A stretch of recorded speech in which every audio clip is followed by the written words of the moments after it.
Dhanyavad to all the devotees on our Saturday Zoom. Prithu Prabhu Brahmachari, we are happy to see you. We didn't meet in person, but when it was Śrīla Gurudeva's disappearance day, I turned on YouTube and I saw that you were translating Śrīla Madhusudana Maharaj. And you told your story how Śrīla Gurudeva inspired you. And such a joyful current was flowing from you that when Narayan proposed me to become today a participant, a leader, I agreed happily. And I'm a novice. I received initiation recently, and I received second initiation today. So I have a question that I asked to all the experienced devotees. Quite a standard question, but what helps you to carry on through all these years, to stay afloat and to be radiant with inspiration? When I see you on Zoom, it's just obvious. Please share with us. My Dandavas, dear friends, thank you very much for inviting me to this Zoom. I was really touched on the one hand, but on the other hand, I thought, what can I say? You know, actually, concerning your question, concerning theoretical questions, it's easy to answer. But practical questions are more difficult. And frequently, devotees ask me this question, but still I cannot answer it to the end.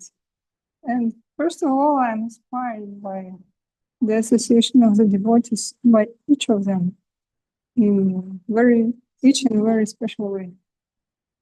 When they share their experience, when they went from novice to more experienced devotees, more like pensioners now, but still they set an example, and from such devotees I learn.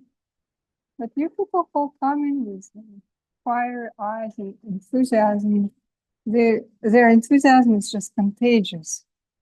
So there are different ways, but mostly the devotees are the inspiration to move forward. And also our teachers,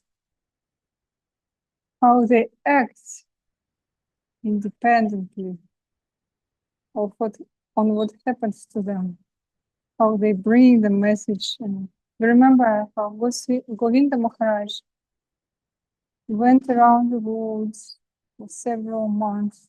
Sometimes he had to be in hospital, or he was advised to come back to India.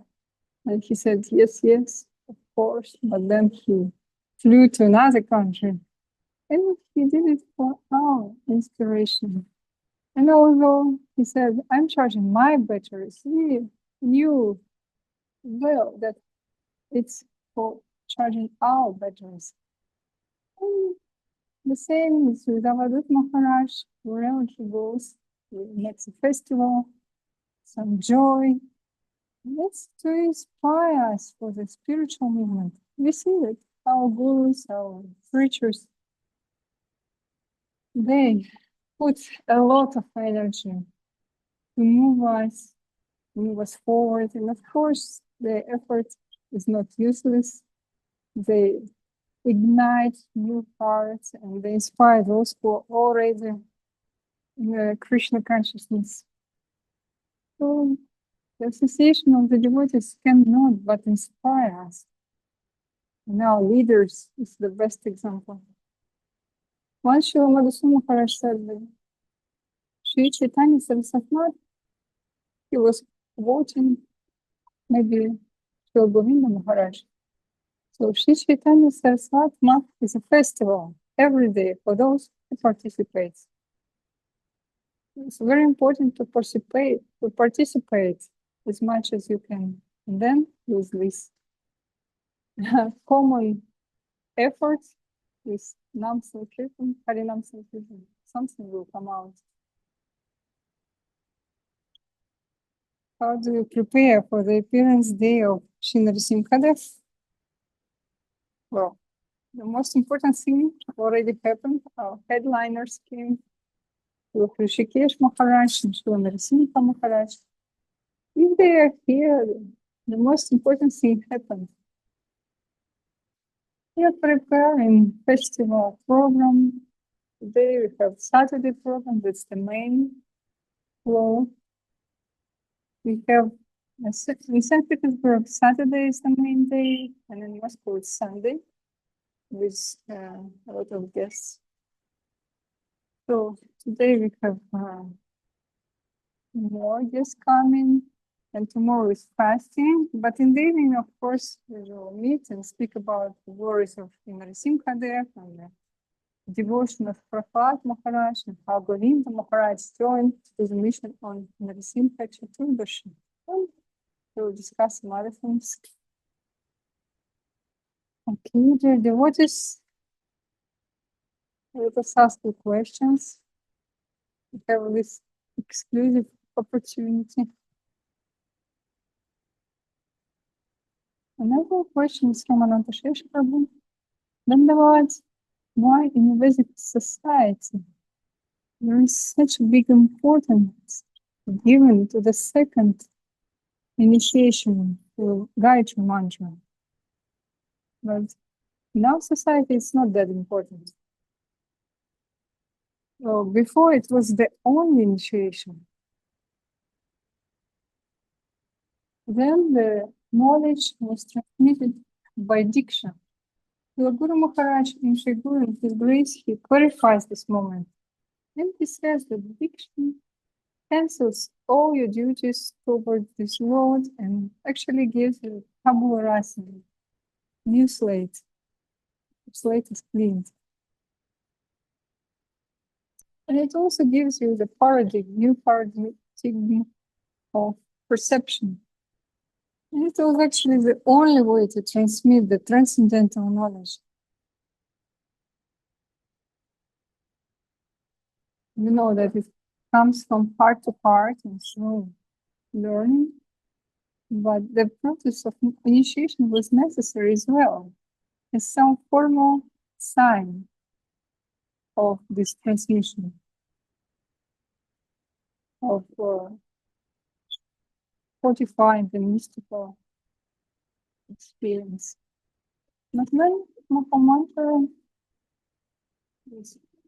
was given, and according to our teachers, it includes all other mantras and even exceeds them, then Gayatri mantra was moved, like with some background.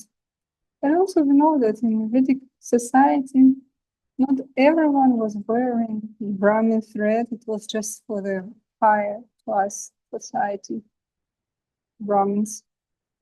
And of course, Brahma-Gāyatrī was given also just to the highest level, the Brahmins, because others were not able to understand Vedic truth.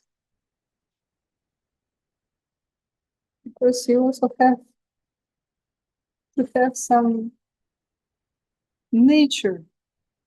The recipient's nature should be appropriate. And some people think that the layers of Vedic society was done according to this. Like some are hard workers and others are intellectuals. But actually, this stratification was forever. And it was according to the knowledge and the responsibility of each layer of the society was also different.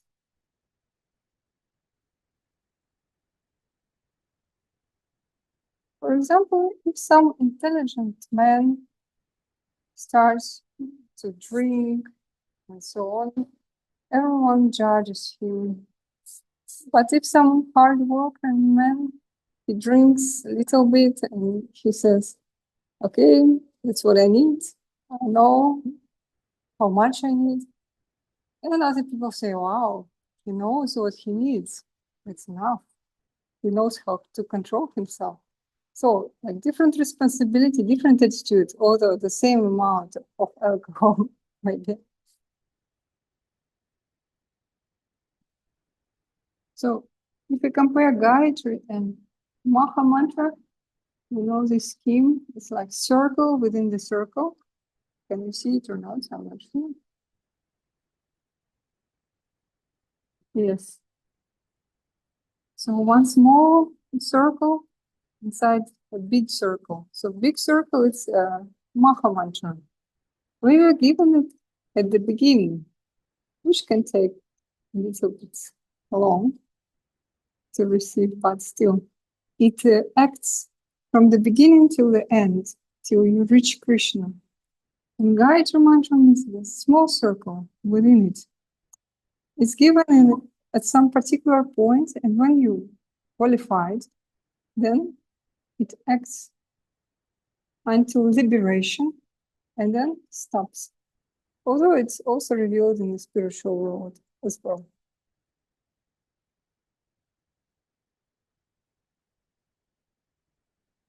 So when you have big circle, there is no need for the small one. But Gayatri is given to us as any other mantra for service.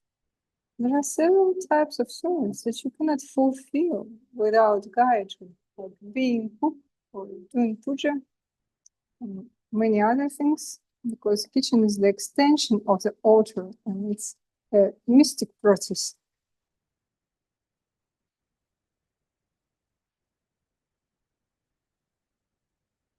At the same time, it's not that everyone needs it,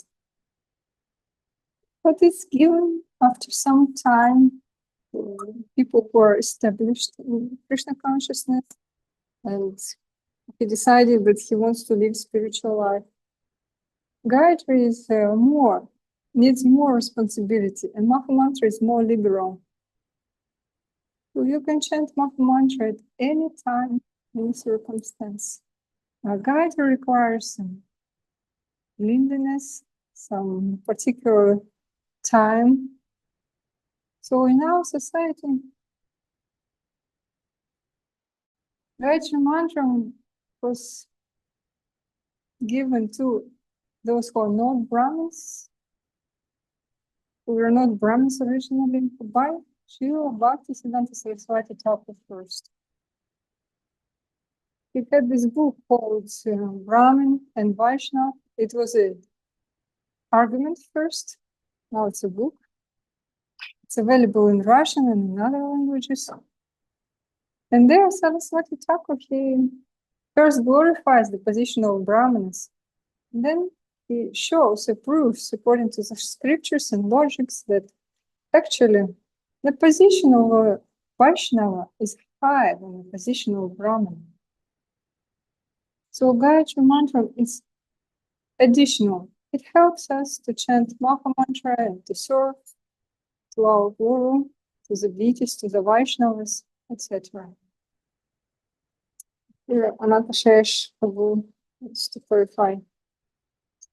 Also, it is said that Gayatri helps to go deeper into Maha Mantra. Is it right?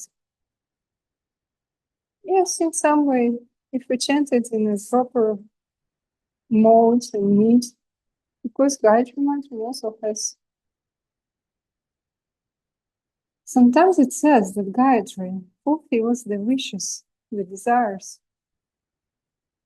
And then if we go in the wrong direction, then we can achieve nothing. The idea to receive Gayatri is not just to have a beautiful Brahmin thread and everyone would see that I'm a Brahmin. Gayatri Mantra is required for worshipping the high reality and to deeper our relations with our Guru. We are tying ourselves to the lotus feet of our Guru. That's what we think. The divine knowledge reveals in the heart by the grace of our spiritual master, in the mind, in the consciousness. by the process of initiation and by the process of following the instructions.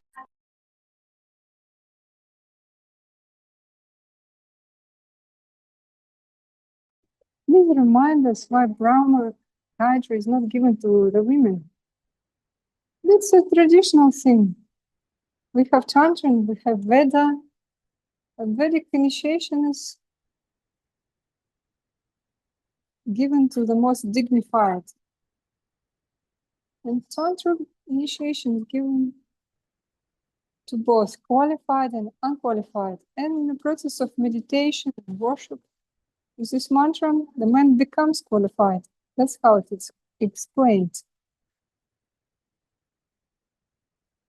Traditionally, Vedic society had this stratification. Women, due to their natural constitution, they were housewives, they were bringing up children, they didn't require equal rights and emancipation, they didn't want to become business women. They were doing housekeeping, and it was not necessary for them to, even in those like old times, but consciousness of people was different. You see the story of Prahlad Maharaj, that Narad Muni was telling the spiritual knowledge actually to his mom first. And she listened to it, but she was pregnant and she was distressed because she lived not at home but in Narad Muni's ashram. And she forgets something she remembered, but the child, her son in the womb, he remembered everything, every word. It just says that the nature of women is such. For men, it's very hard to bow down, but for women, it's easy. Because she's soft, she's kind by her nature. Moreover, women are more active, well, at least in the Western world. Nekrasov, the poet, he wrote, especially in Moscow, that the woman can enter like house and fire and stop the horse that's running. So in Vedic society, women are not given Gayatri, but they are given all other mantras. Brahma-Gāyatrī is a Vedic mantra, and traditionally it's not given to the women. That's it. That's just a tradition. So, can we ask from your personal experience, when you received Brahma-Gāyatrī, did you feel any changes inside or outside? Well, I think something can be seen from outside.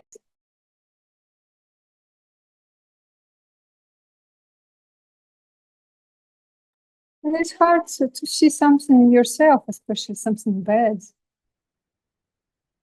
In our spiritual life, we always say that all the glory to Śrī Gurudeva, whatever comes to us, that comes from higher level. We have some nose to feel some smell, and we have tongue to taste something, but we do not have any spiritual organ to live through some mystical experience. Of course, there is some movement when you look back and you understand how much was the distance, but it's like flying in a plane. You do not see your movement when you move like above the earth.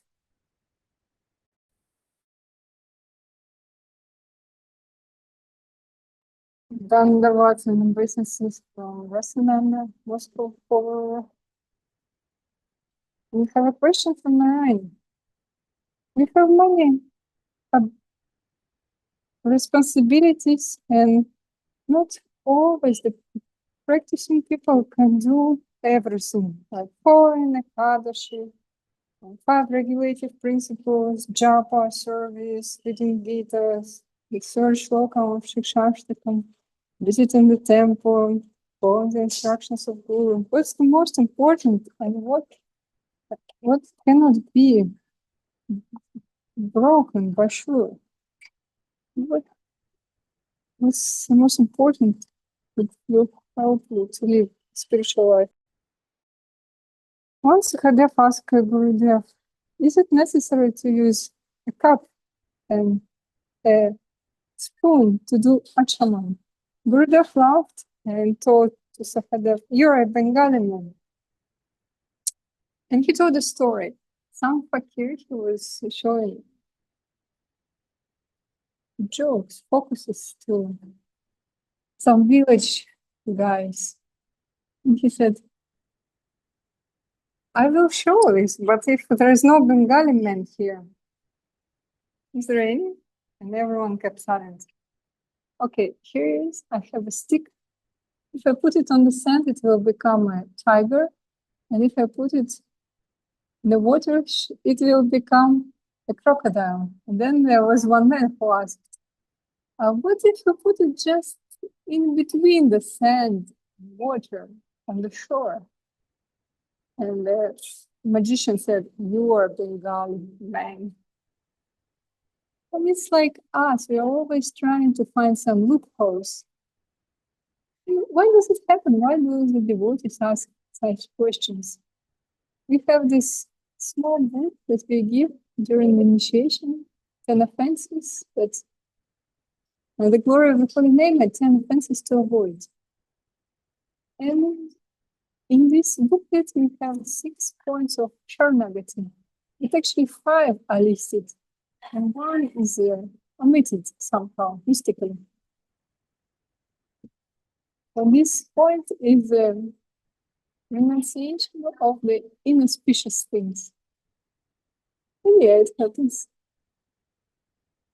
So our gurus, they're quite tolerant, because we commit many mistakes, but it doesn't mean that we should use this. That's the first point that I want to make.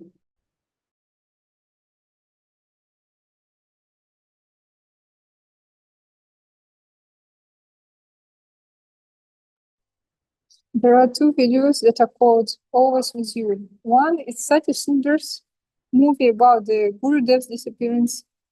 And second one is a short clip.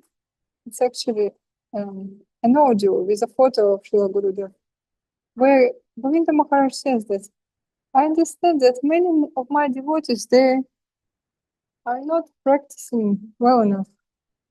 But I think it's insignificant for Śrīla Guru Maharaj. The most important things are sincerity and faithfulness to the Guru and to his instructions.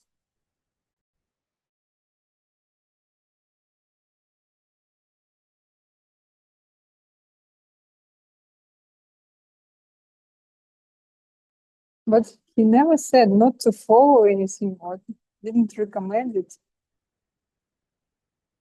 Madhusudana Maharaj once told the story that when the Western devotees came to Navadvip, they didn't want to wear spiritual clothes.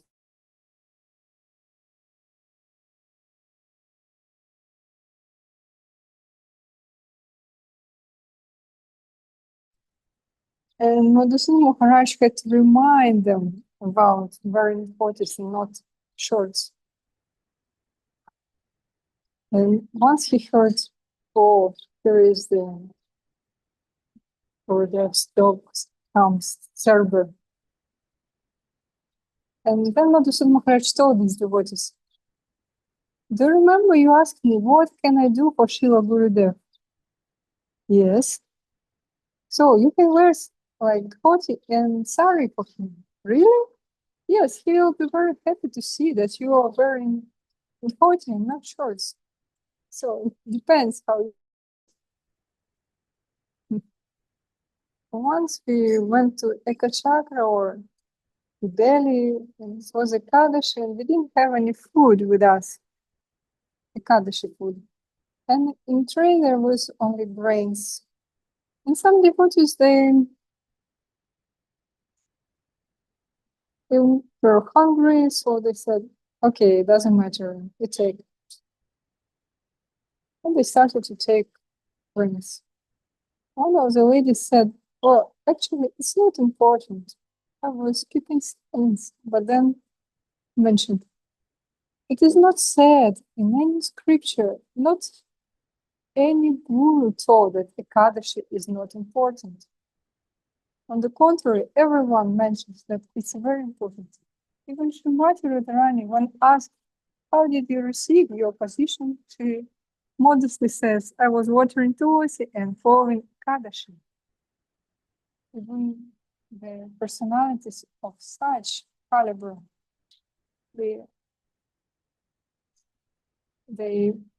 emphasize following Ekadashi.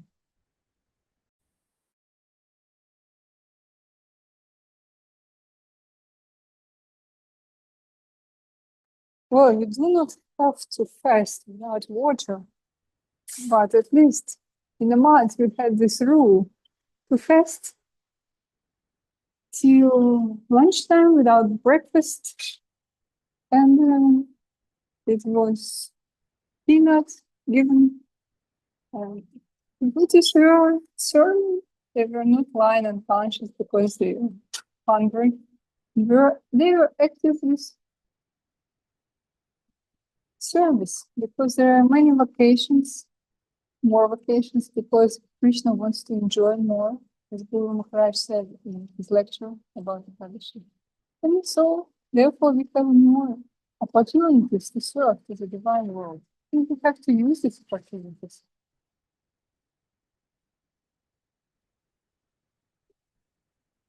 So the regulative principles, if we speak about them, what are they? First, it's a diet. Regulative principles, these are the diet. And Mahamantra is a medicine. And if you just take medicine without the diet, yes, it will help you, but it will take longer. You can see regulative principles also from the ethical point of view. Like, we are for healthy life, that's why we do not take meat. That's how you can present it to other people. We are for strong family ties, therefore we choose one man or one woman as our wife. We do not drink because we want to be healthy.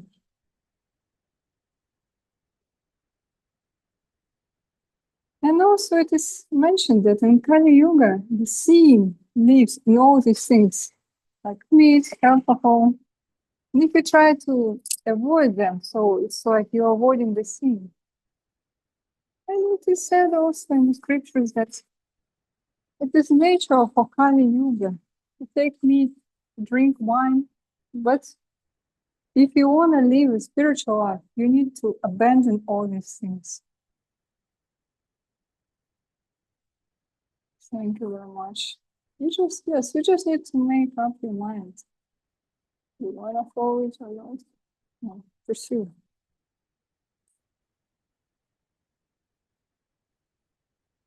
So, if a man has not received initiation yet, is it obligatory for him to follow Ekadashi? Yes. And following Ekadashi is auspicious anyway. And about japa, first thing we were given during the initiation was not a spade, but beads. So at least 4 rounds you should make with quality, not quantity is important. You have to be attentive when chanting the holy name. And Gurudev said, с нежностью, with affection, not in unconscious way, but giving heart to this process. So some minimum we have to give every day. On different stages of our life, it's difficult or seems to be impossible. But our teachers inspire us to do so. Because if you do not do this, everything else disappears. You know, during COVID, many temples were closed and people, they didn't go there. And all confessions, they've lost 50% of their people. People just learned to live without temple. And it was just substituted by some other things. They didn't feel any need anymore.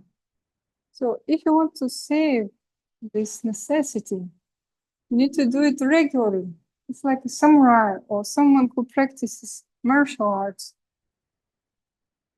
Such a man, he does the same things, the same actions every day, so that it's become imbibed in his nature. In the same way, the holy name, we are making attempts to serve. So one day it became a part of us.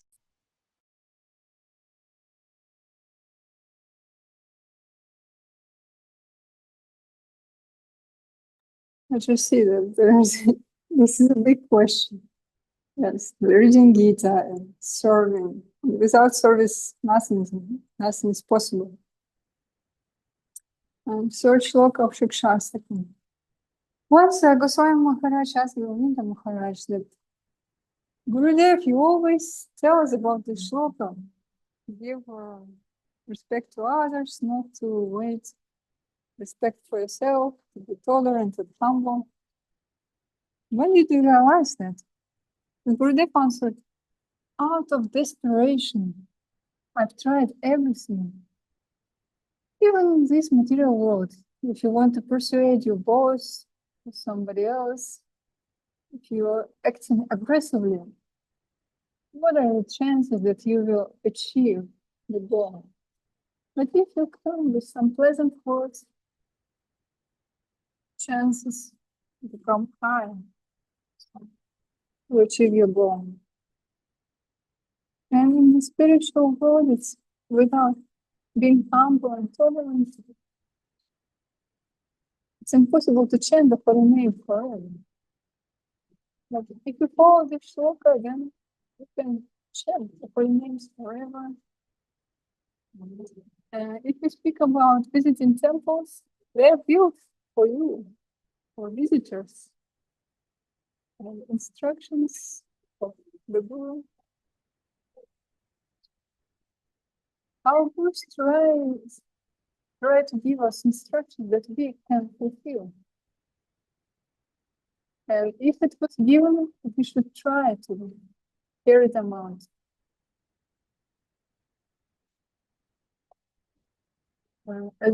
As best as we can. So everything that was listed, we should follow and fulfill. We shouldn't break any rules, and each point will help you on your spiritual path.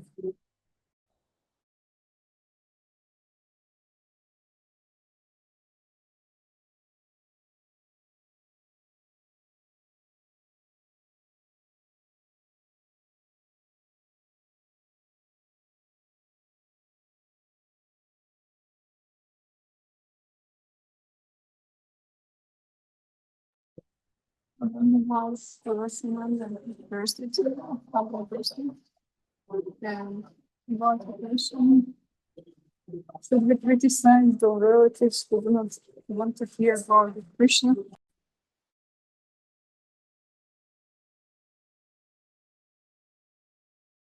No, you should see what people are ready to hear. Some are ready to watch Mahabharata series, some other Vedic series. You can read some Vedic books. Or you just become friends with someone. You can show by your own example that you want to share something relevant, something that makes you happy.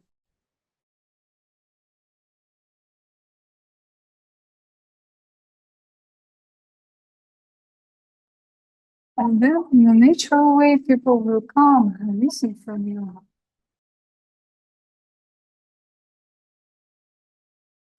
Your Guru Prabhu is asking, I've got second initiation, but due to my present state, I need to work.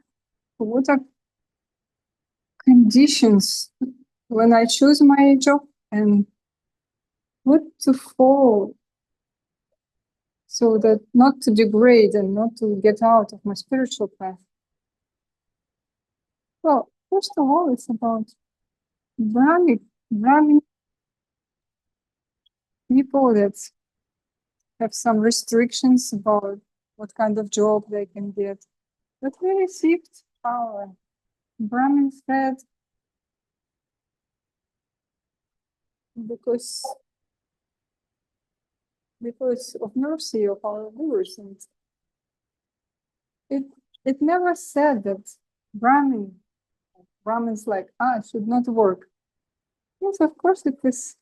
Sometimes we hear that Shudras should work, hard workers. They are. But any activity for the satisfaction of the government is not a work or job, it's a service. Whatever you do with your heart without expecting any fruits, as it is said in Karma Yoga. But if you do it for satisfaction of those who are dear to you, if it's the Lord or the devotees, that brings you totally different result. And it's not a karmic activity that brings you some reactions. If we are talking about earning money, sometimes it's not possible to make your job your service. But as it is said in Bhagavad Gita,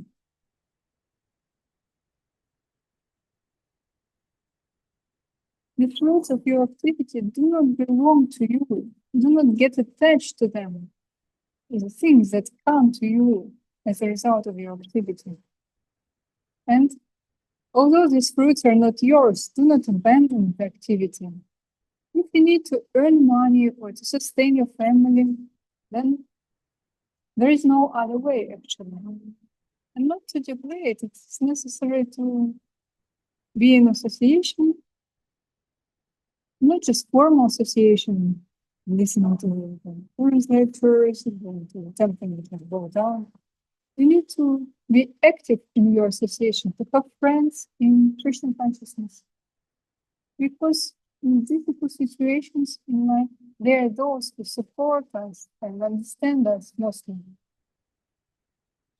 Okay, of course, our five Vaishnavas, they support us from the spiritual sky. Sometimes maybe you cannot feel it.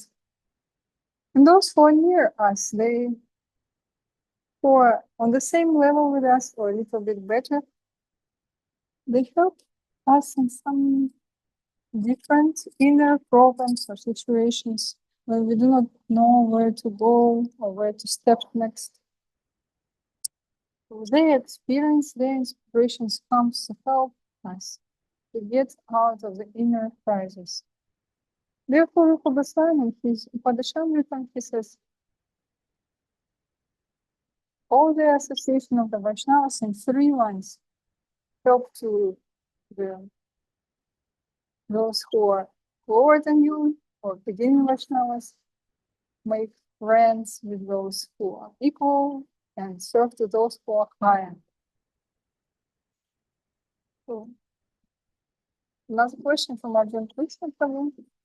Can we consider synthetic medicine pills, especially those that are used in psychiatry, as a form of intoxication, especially if they affect your consciousness a lot?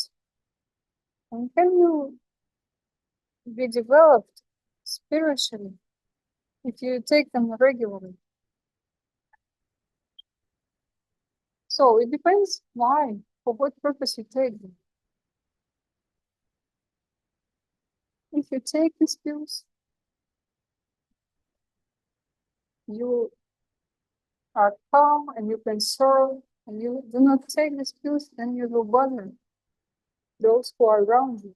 But if you take these pills just for your own satisfaction, to have fun, to expand your consciousness, like have fun,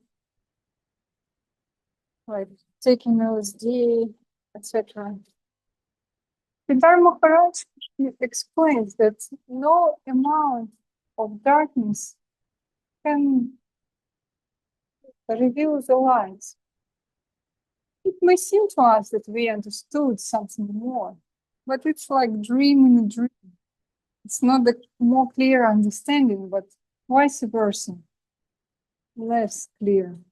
And in such a case, that will be considered an intoxication. But if it's a doctor's prescription, then that is a necessity, unfortunately, for you to be adequate and not to bother others.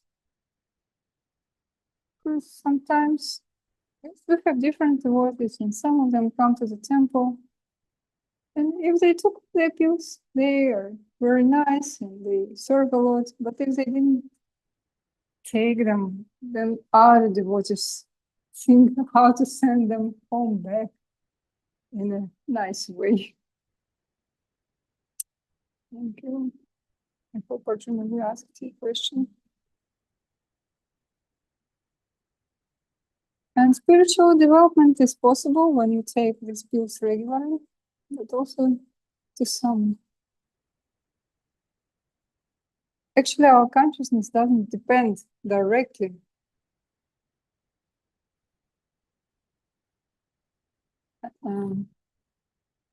intoxications, they condition our consciousness.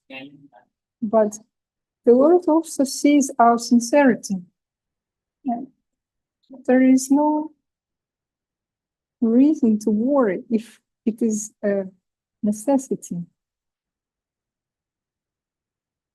And please add that sometimes those who become vegetarian, they have children, and the medical system is built in such a way, the tradition is such that if you do not take meat, okay, it's your choice, but for children, it's kind of obligatory. I recently spoke to one of my friends and sincerely wants to become a vegetarian, but I do not know what arguments can she tell to such doctors. Well,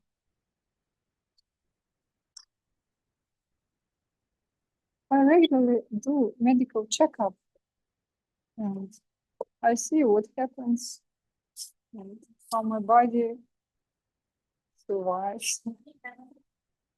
So if you have a balanced diet, if you cook some beans, some milk products, then it helps for you to sustain all the necessary elements.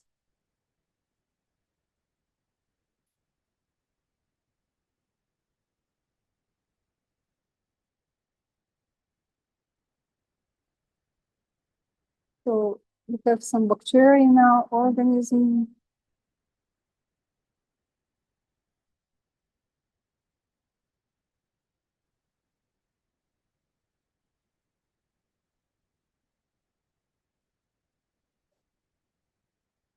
We have necessary proteins in it. Actually, there are no reasons to be worried. You have to just check his health regularly, and if there are no special situation, then there is no need to worry.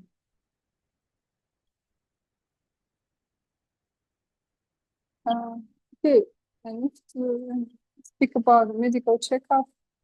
What do you take for like vitamin D? Oh, the Gantol, the medicine I have, it's like 100 rubles. So vitamin D, and you can take it during those months with a letter R in it when there is not enough sunlight. And it's for everyone, it's not just for the vegetarians. Thank you, that's true. Gore, thanks you for answering his question, and there is a continuation. Also, when we take money from people after we satisfied what they wanted, and we are giving them some service, it means we take part of their karma on a subtle level. Is it true? How to avoid this negative effect or purify yourself? And how much should we sacrifice to the Lord in such a case? Shoshidamakar said that when the money comes to us, we also get the desire to spend them. And if we spend them to support ourselves or our family, then it's much enough. If we spend them for some luxury, that can be too much. But we have many examples of the devotees. For example, indirectly, he was living in luxury, but he is one of the highest devotees. We cannot judge Vaishnavas according to their appearance, because everything is measured by the depth of the heart. And if to speak about sacrifice or donation, sometimes we judge that the Lord doesn't look how much you give, but how much you take to yourself. That's an allusion to the Christian story. One poor woman gave her last money, and it was just a couple of coins. But as for the donations, everyone decides for himself. Prabhupada, he gave Sanatana Goswami as an example. He gave 50% to Brahmins and spiritual men, wise men, when he ran away from Kusensha. 40 he gave to his family, and 40 he kept for himself. But Prabhupada in his commentary, he said, that's how you act.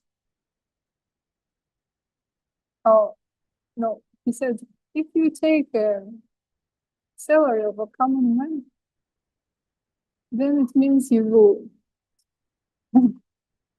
starve, actually. So it might not work for you. So everyone should understand for himself how much you can donate and when. And to whom you donate is very important as well. Of course, if you donate to the temple, it's your goal to the temple. But if you give to other people, well, who knows where they spend it.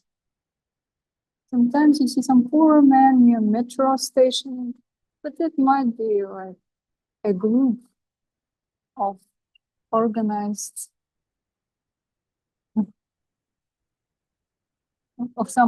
a group or some organization that collects money in such a way. It's better to distribute prashadam.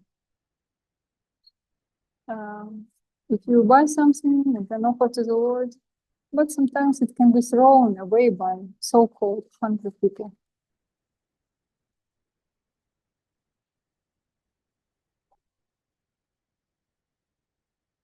And if you're in doubt whether to spend your money or you do not know where they will go, you can buy some stuff, some food stuff, something for construction, or some flowers. And if you come to the temple and serve, you also donate your time. That's also a great capital. Thank you very much. I hope you answered the question, Pṛthu Prabhu. Any more questions?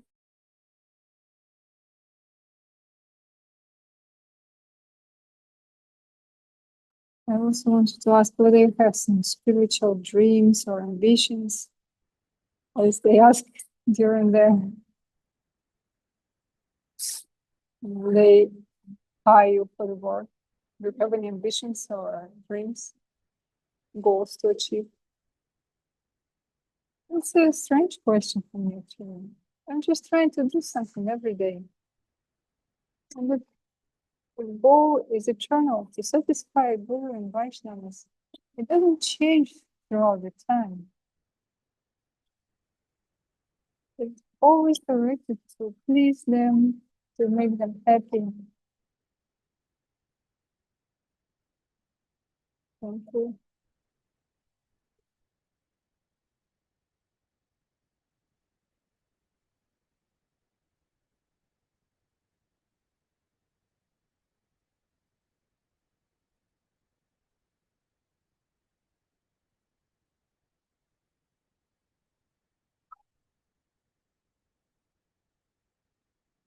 I know that new devotees, they usually start very energetically in 1 year. Like,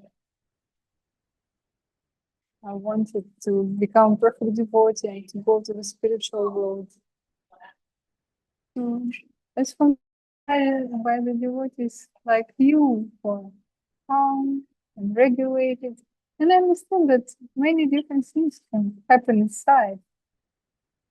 But as you are inspired by the new devotees, I'm inspired by the experienced devotees.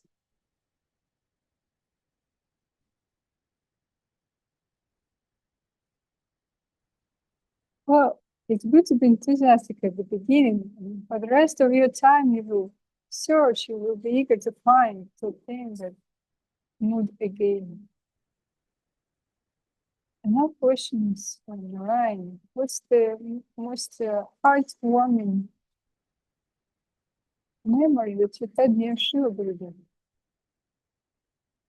Probably for me, it's when my mother Maharaj and me, we lived in Navadvip and went to Prasadam. I went there as a translator with Madhav Maharaj, and he was invited because he's a sannyasi. There were very interesting moments of association. Sometimes we were just together, we should be there. Today I was asked what darshan is, and I answered that we have this phrase in Russian. It's like an avatar. I see you. When Gurudev looks at you, he sees you.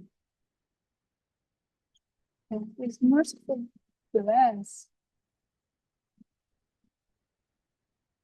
it's like looking, like giving you money. You feel that you wasn't born and brought up and made, and everything was for some purpose. And you came here for some purpose.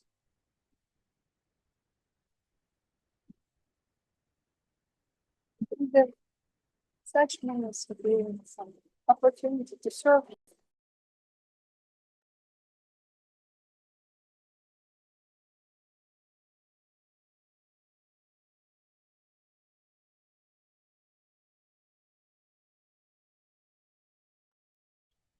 During his last days, I was cleaning his room in Calcutta, and he was in a neighboring room.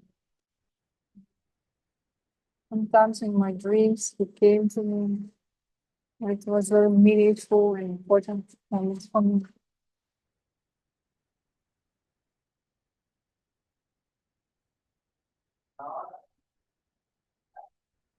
And if I try to put it in words, it's not always possible because it's very intimate, inner feeling.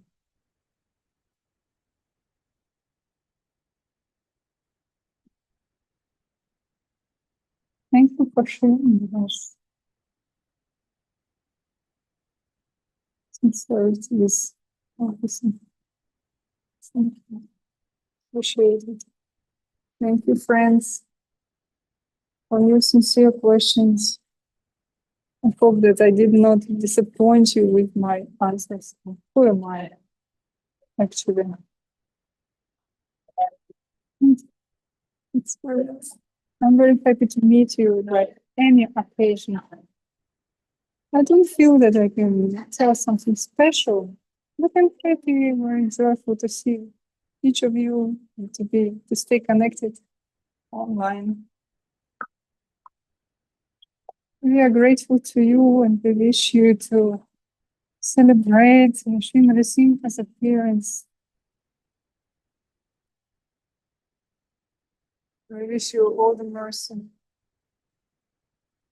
Yes, it will be in that way for sure, because as I said, Nṛsiṁha Maharaj, Hrishikesh Maharaj came, and we have no chance to spend it in any other way.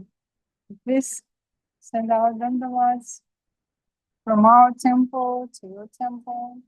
Now we are in Govinda land and preparing.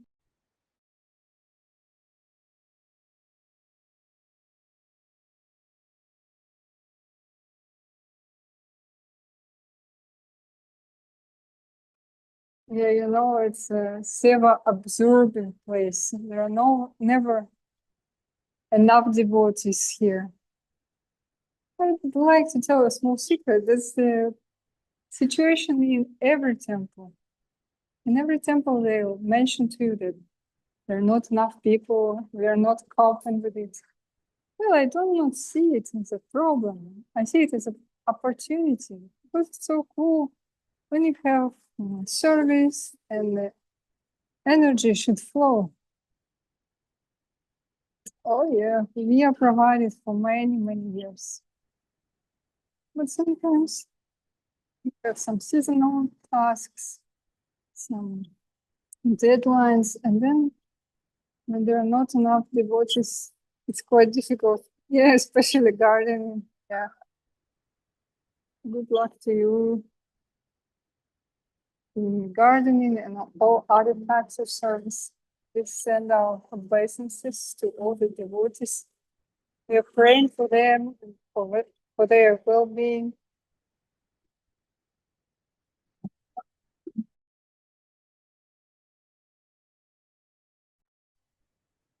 And for the Prithu Brahmachari, thank you all the devotees for your activity. Please watch our YouTube recordings. See you in 2 weeks. Thank you for your giving me such service. Dhanyavad.